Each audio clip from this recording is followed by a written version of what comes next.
श्री राम जय जय राम, श्री राम जय जय राम, श्री राम जय जय राम।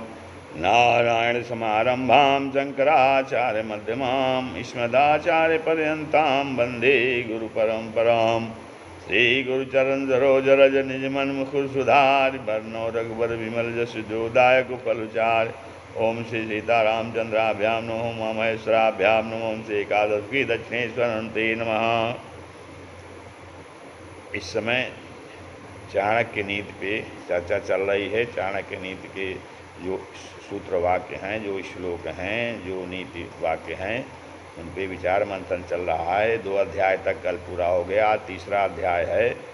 तीसरे अध्याय में कहते हैं कि कश्च दोषः कुले नास्ति व्याधिना केन पीडितः, व्यसनं केन संप्राप्तं कस्य सौख्यम निरंतरम। कहते हैं के कुल मा दोष नहीं, कहीं न सतायो व्याधि, को न कष्ट झेलो यहाँ, को बैठो सुख साधि। कहते हैं किसके कुल खानदान में दोष नहीं है, अर्थात कस्य दोषा कुले नास्ति, किसके कुल खानदान में दोष नहीं है, अर्थात दोष सभी में है, कमी सभी में है। और व्याधिना केन पीड़िता, और कौन ऐसा है कि जो कि रोग से पीड़ित न हो। और व्यसनम केन, किसको जो है दुख ने किसी नहीं व्यापा हो, किसको दुख ना हुआ हो। और कस्य सौख्यम निरंतरम, और कौन है जो सदा सुखी हो, अर्थात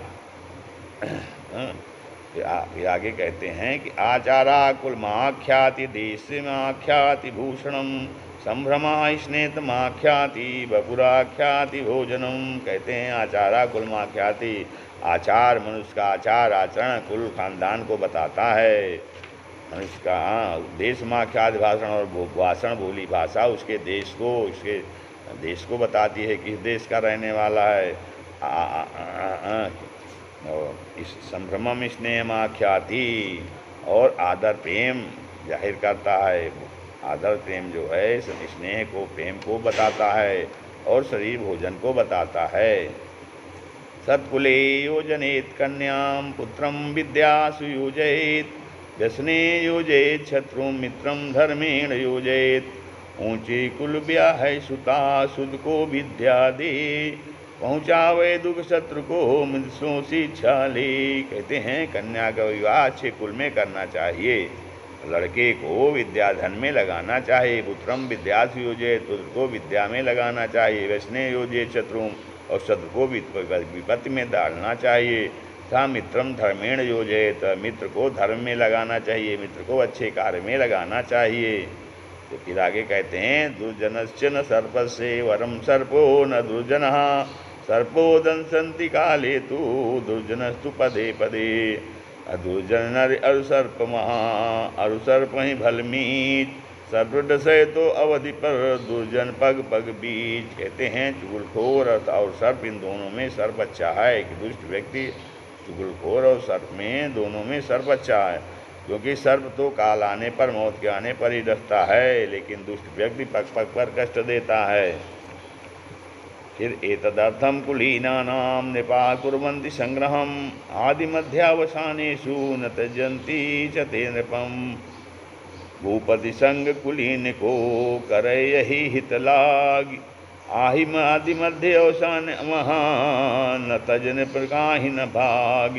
भाई सीतरम दितरम।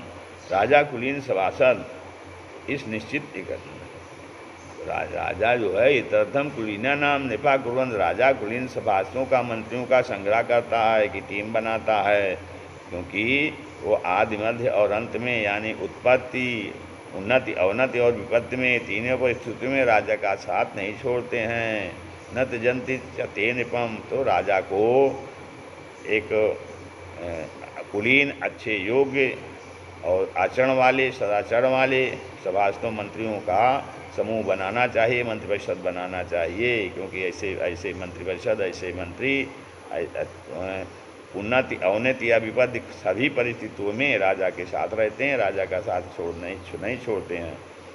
प्रलय भिन्न मर्यादा भवन्ति किल सागराः, सागरा भेदमिच्छन्ति प्रलेपीन साधवः। प्रलय समय समुद्र भी त्यागहि निज मर्याद, प्रलयहूँ पय हरि नहीं तजय, सत्य साधु सिरताज। कहते हैं प्रलय के समय समुद्र अपनी मर्यादा को त्याग कर देता है। प्रलय भिन्न मर्यादा भवन्ति सागरा, समुद्र अपनी मर्यादा से अलग हो जाता है, त्याग देता है। सागरा भेदमिच्छन्ति प्रलय न साधुआ। तो इस प्रकार सागर जो है तो दुराव की इच्छा रखता है। सागर माने समुद्र तो दुराव की इच्छा रखता है, लेकिन साधु पुरुष प्रलय काल में भी अपनी मर्यादा को नहीं छोड़ते हैं। समुद्र तो प्रलय काल में अपनी मर्यादा को छोड़ सकता है, लेकिन साधु पुरुष, सज्जन पुरुष, संत पुरुष प्रलय काल में भी, किसी भी स्थिति में, विपत्ति काल में भी अपनी मर्यादा को नहीं छोड़ते हैं। संत न छोड़े संतई, कोटिक मिले संत, मलय भुवंगय बेदिया, शीतलता न त्यजंत। फिर आगे कहते हैं मूर्खस्तु परिहर्तव्या, प्रत्यक्षोद्बुधा पशु, विद्यते वाक्यशल्येने अदृश्यम कंटकम यथा। त्याग दीजिए मूर्ख को, वह है पशु प्रत्यक्ष, वचन जो वेदम शूल सम, अतिकंटक छिवि आज। देखें मूर्खों से सदा दूर ही अलग ही रहना चाहिए, क्योंकि मूर्ख मानव शरीर धारण करते हुए भी पशु सदृश होता है और उनके वाक्य छुपे हुए कांटों की तरह होते हैं। अधिसम कंडकम तथा रूप यौवन संपन्ना, विशाल कुल संभवा, विद्याहीना न शोभन्ते, निर्गंधा इव किंसुका। बिन विद्या नर नारी जन, पुष्प पलाश नबास, सुंदरता तनुषा तरुणता, जन्म श्रेष्ठ कुलनाश। सुंदर स्वरूप, तरुण अवस्था, ऊंचे कुल में जन्म, सबके रहते भी अगर विद्यारूपी भंडार नहीं है तो वे मनुष्य सुगंध रहित पलाश आदि के पुष्प की तरह शोभा नहीं पाते हैं। विद्याहीना न शोभन्ते, विद्याहीन मनुष्य शोभा नहीं पाते हैं। जैसे निर्गंधा, जैसे गंध रहित, सुगंध रहित, निर्गंध गंध के रहित, गंध से रहित, किंसुक माने पलाश का वृक्ष शोभा पाता है। पलाश का वृक्ष का पुष्प जो होता है वो बढ़िया लाल लाल होता है, लेकिन उसमें सुगंध नहीं होती है। तो वैसे ही कितना भी सुंदर स्वरूप हो, तरुण अवस्था हो, ऊंचे कुल में जन्म हो, तो इनके सब रहते हुए भी अगर विद्या से हीन है तो मनुष्य जो है वो शोभा नहीं पाता है। कोकिलाम कोकिलानाम स्वरूपम, नारी रूपम पतिव्रतम, विद्यारूपम कुरूपाणाम, क्षमारूपम तपस्विनाम। कारो कोयल स्वर सब सजही, तियहि पतिव्रति धर्म, गुण से सजहि कुरूपता, क्षमा साधुता कर्म। कहते हैं कोयल स्वर से शोभित होती है, कोयल की शोभा स्वर से होती है। स्त्री पतिव्रत धर्म से शोभा पाती है और कुरूप विद्या से शोभा पाता है। तो विद्या रूपम कुरूपाणाम, जो कुरूप होते हैं शारीर से, वो भी विद्या से, विद्या होने पर उनकी भी शोभा होती है। और क्षमा रूपम तपस्विनाम, तपस्वियों की शोभा क्षमा सहनशीलता होती है। कोई तब फिर आगे कहते हैं त्यजेदेकम कुलस्यार्थी, ग्रामस्यार्थी कुलम त्यजेत, ग्रामम जनपदस्यार्थी, आत्मार्थे पृथ्वी त्यजेत। कुल के हित एक को तजे, गाँव हेतु कुल के, देश हेतु ग्रामो तजो, निज हित साथ तज देव, सब तज देव। कहते हैं अगर एक के छोड़ने से कुल की मर्यादा बचे तो एक का त्याग कर देना चाहिए। तजेद एकम कुल से आते और ग्राम से आते कुलम तजेद। और अगर गांव छोड़ने से कुल की रक्षा होती हो तो ग्राम छोड़ना चाहिए।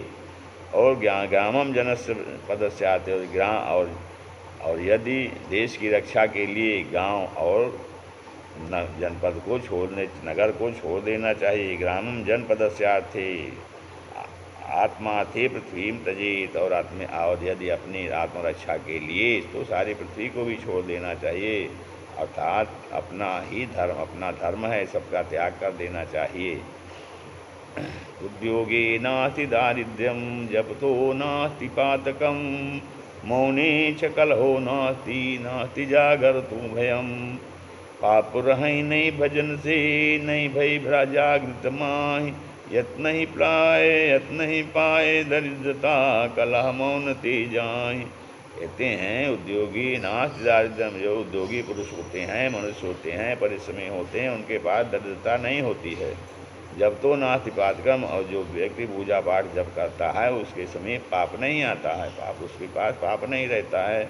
मौनो मौने चकल हो नास्ति, और चुपचाप चुप रहने वाले के पास कला लड़ाई झगड़ा आदि नहीं होता है। मौन माने शांत रहने के वाले के पास कला नहीं होता है। नास्ति जागर तो भयम, और जो सदा जागृत रहने वाले हैं उनके पास भय नहीं आता है, फटकते इनसे से सब दूर रहते हैं।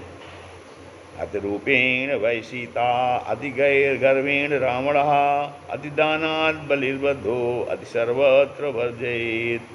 अति छबसीय हरि गई अति रावण गए खोय, बलिहु बंधो अति दान से अति करो जनि कोय। कहते हैं अत्यंत सुंदरी होने के कारण सीता जी का हरण हुआ, और अत्यंत गर्व घमंड के कारण रावण का नाश हुआ। सर्वाधिक दान के कारण राजा बलि बांधा गया। और कहने का तात्पर्य यह है कि कोई भी चीज़ शोभा से सीमा से अधिक होने पर दुखदायी होती है। अति सर्वत्र वर्जेत, सीमा से अधिक कोई भी चीज़ हो वो दुखदायी हो जाती, इसलिए हर जगह सीमा का उल्लंघन नहीं करना चाहिए। को अतिभारा समर्थानाम किम दूरम व्यवसायिनाम, को विदेशासु विद्यानाम का पराः प्रियवादिनाम। कहाँ समर्थ को कठिन कछु कठिन, कर्तव्य ही क्या दूर। प्रिय भाषे को अप्रिय को, गुणी विदेश न दूर। कहते हैं को अधिभारा समर्था नाम, समर्थवान के लिए क्या भारी है। उद्योगी के लिए कोई स्थान दूर नहीं है। किम दूरम व्यवसायी नाम, परिश्रमी आदमी के लिए कोई भी कार्य कठिन नहीं है, कोई भी स्थान दूर नहीं है। वो विदेशा विद्या नाम, सर्वविद्यायुक्त को कहीं विदेश नहीं है। और कहा पराप्रियवादी नाम, और सरसवाणी बोलने वाले का कोई पराया नहीं है, अर्थात कोई भी शत्रु नहीं है। एकेनापि सुभिक्षेण शोभनेन सुगंधिना, वासितम तद्वनम सर्वम सुपुत्रेण कुलम यथा। एक कहीं बिटब सुगंध युतो बन तरु करहीं अनेक, तैसे ही जगमग करहीं जग लायक ही सुत एक। कहते हैं कि एकेनापि यदि वन में एक भी सुगंधित वृक्ष हो तो संपूर्ण वन को सुगंधित हो जाता है। एकेन सुभिक्षेण शोभनेन सुगंधिना वास्तव, और ठीक इसी प्रकार कुल में एक भी सुपुत्र हो तो कुल भी तर जाता है। वास्तव तद्वनम सर्वम सुपुत्रेण कुलम यथा। एकेन शुष्कभिक्षेण दहीमानेन वहिनिना, दह्यन्ते तद्वनम सर्वम कुपुत्रेण कुलम यथा। कहते हैं सूखे सूखो तरु एक ही दहाय, करीबन तरु ही उदास। क्यों ही एक एक पुत्र गोलो दाहत करत विनाश। कहते हैं एक सूखे वृक्ष में आग जलाने से संपूर्ण वन जल जाता है, उसी प्रकार कुल का एक कुपुत्र पूरे कुल का नाश कर देता है। जैसे कोई एक सूखा वृक्ष हो जंगल में, उसमें आग लग जाए तो वो सूखा वृक्ष सारे अच्छे वृक्षों को भी जला देता है। वैसे ही अगर कुल खानदान में एक कुपुत्र हो गया तो वो पूरे कुल का नाश कर देता है। एकेनापि सुपुत्रेण विद्यायुक्तेन साधुना, आह्लादितं कुलं सर्वं यथा चंद्रेण सर्वसी सर्वरी। एक सुत विद्या निपुणो साधु स्वभावानंद, सुंदर कुलभूषण वही मानव निष्कोचन। कहते हैं एक ही पुत्र हो, वह विद्वान हो, साधु हो, चरित्र का हो तो संपूर्ण कुल ऐसा आनंदित हो जाता है जैसे एक ही चंद्रमा से रात्रि शोभायमान होती है। आह्लादितम कुलम सर्वम, जैसे एक ही चंद्रमा पूरी रात को आह्लादित कर देता है, शोभायमान कर देता है, वैसे ही एक ही पुत्र हो लेकिन विद्यायुक्त विद्या से युक्त हो, साधु चरित्र साधु हो, अच्छे चरित्रवान हो तो वो पूरे कुल को शोभा रोशन कर देता है, उससे संपूर्ण कुल आनंदित होता है। किम जातई बहु भी पुत्र शोक संताप कारकई, च भर में कहा कुलालंबी यत्र विश्राम्यते कुलम। दुखदाता सुत जगत महा नहीं भल भय अनेक, सुंदर कुल सुख हेतु बरो पुत्र भले ही एक। कहते हैं शोक संताप दुख पैदा करने वाले बहुत से पुत्रों से कोई लाभ नहीं, बल्कि शांति और विश्राम देने वाला एक ही पुत्र सबसे अच्छा है। लालयेत 5 वर्षाणि 10 वर्षाणि ताड़येत, प्राप्ते तु 14 वर्षे पुत्र मित्रावधाचरेत। कहते हैं 5 वर्ष लगी प्यार कर ताड़न 10 दरमियान, पुत्र 16 वर्ष से मानव मित्र समान। कहते हैं कि 5 वर्ष तक पुत्र को प्यार दुलार करना चाहिए, उसके बाद 10 वर्ष तक उसको दंड देकर अच्छे मार्ग पर चल अर्थात विद्या पढ़ने आदि को प्रेरित करना चाहिए, और 16 वर्ष के बाद पुत्र को मित्र की भांति व्यवहार करना चाहिए। उपसर्गे अन्य चक्रे चा दुर्भिक्षे चा भयावहे, असाधुजन संसर्गे या पलायति सजीवती। शत्रुआक्रमण उपद्रव पड़े भयानक काल, अरुखल संगति लक्ष्मी भजय के जियत बचे कहीं वही काल। कहते हैं भयंकर उपद्रव उठने पर, शत्रु के आक्रमण करने पर, भयंकर अकाल पड़ने पर, अथवा दुष्ट मनुष्य की संगत पड़ने पर जो भाग जाता है वही जीवित रहता है। कहते हैं इन सबसे अपने को हर हाल में बचाना चाहिए, भाग जाना चाहिए, दूर हट जाना चाहिए। कैसे? जब भयंकर उपद्रव हो, शत्रु का आक्रमण हो और या कोई भयानक काल पड़े तो वहाँ से हट जाना चाहिए। आगे कहते हैं धर्मार्थ काम मोक्षेषु यस्य कोऽपि न विद्यते, जन्म जन्मानि मर्तेषु मरणं तस्य केवलम। धर्म अर्थ काम मोक्षेन चारि पदार्थमाय, लह्यो न एको जन्म वृथा मरण हेतु जगमाय। कहते हैं धर्म अर्थ काम और मोक्ष, इनमें से जिन मनुष्यों के पास एक भी ना हो उसका जन्म लेना भी मरण तुल्य है। अर्थात इन चारों पदार्थों में से जो एक पदार्थ है अर्थात धर्म का पदार्थ है, धर्म है तो वो अवश्य मनुष्यों के पास होना चाहिए, क्योंकि बिना धर्म के जो है उसका जन्म लेना व्यर्थ है। मूर्खा यत्र न पूज्यन्ते धान्यम यत्र सुसंचितम, दाम्पत्ये कलहो नास्ति तत्र सी स्वयं आगता। मूर्ख न भी पूजे जाहि जहाँ संचित हो गए अन्न, जहाँ न कलहाती पुरुष महा तहाँ लक्ष्मी धन। जिस घर में मूर्खों की पूजा नहीं होती, जहाँ अन्न का संचित भंडार रहता है, तथा जिस घर में स्त्री पुरुष की कला नहीं होती है, उस घर में लक्ष्मी अपने आप सर्वदा विद्यमान रहती है। तो इस प्रकार से चाणक्य नीति का ये 3रा अध्याय समाप्त हुआ। श्री राम जय जय राम, श्री राम जय जय राम, जय जय राम।